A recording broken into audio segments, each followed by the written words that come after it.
first time ever, I'd like to let Macintosh speak for itself. Hello, I'm Macintosh. It sure is great to get out of that bag. We think a lot of them are going to get into the home, but we like to say they're going to get there through the garage door. People are going to bring them home over the weekend to work on something. Sunday morning, they're not going to be able to get their kids away from them, and maybe someday they'll even buy a second one to leave at home.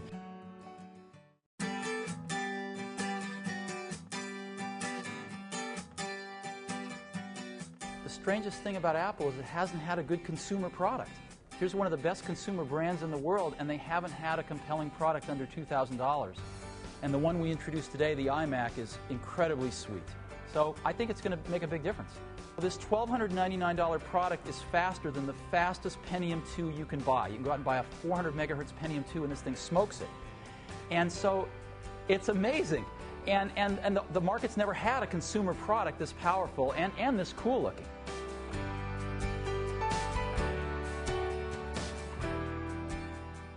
What is iPod? iPod is an MP3 music player, has CD quality music, and it plays all of the popular open formats of digital music. But the biggest thing about iPod is it holds 1,000 songs. Now this is a quantum leap because for most people it's their entire music library. This is huge. The coolest thing about iPod is that your entire music library fits in your pocket.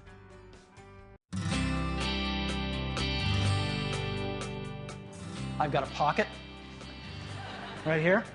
Now this pocket's been the one that your iPod's gone in, traditionally. The iPod and the iPod mini fit great in there. You ever wonder what this pocket's for? I've always wondered that. Well, now we know, because this is the new iPod mini.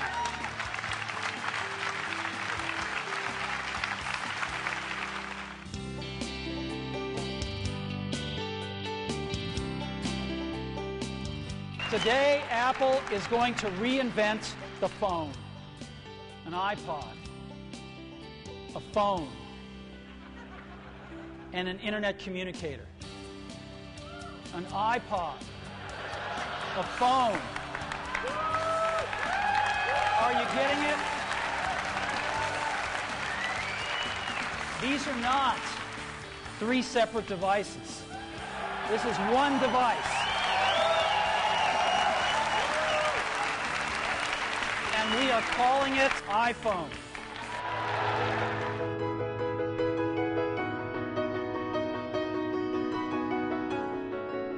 And the question has arisen lately, is there room for a third category of device in the middle? Something that's between a laptop and a smartphone. And of course, we've pondered this question for years as well. The bar is pretty high. In order to really create a new category of devices, those devices are going to have to be far better at doing some key tasks. And we call it the iPad. And what this device does is extraordinary. You can browse the web with it. It is the best browsing experience you've ever had. It's phenomenal to see a whole web page right in front of you, and you can manipulate with your fingers. It's unbelievably great. Way better than a laptop. Way better than a smartphone.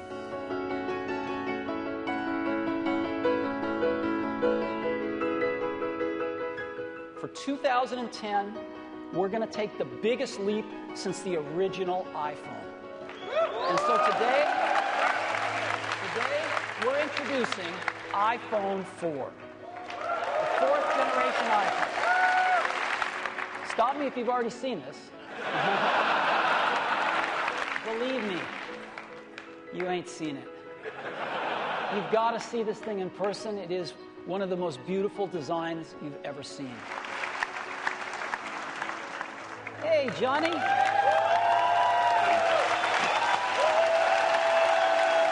I grew up here in the U.S. with the Jetsons and with Star Trek and communicators, and just dreaming about this, dreaming about video calling, and it's real now.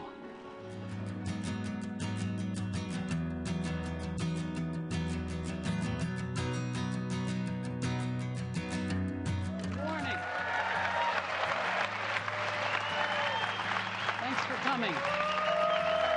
Thank you.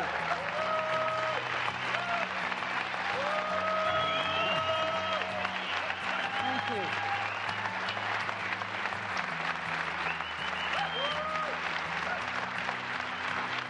you. We're going to introduce today iPad 2, the second generation iPad. It is an all-new design. It is not a tweaked design. It's not got marginal improvements. It's a completely new design. And the first thing is, it's dramatically faster. One of the most startling things about the iPad 2 is it is dramatically thinner. Not a little bit thinner, a third thinner. And that is iPad 2.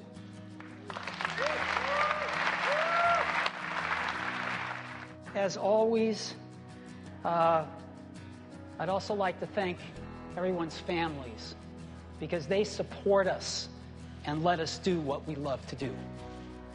So thank you very much to our extended families out there who make it possible for us to work our tails off making these great products for you.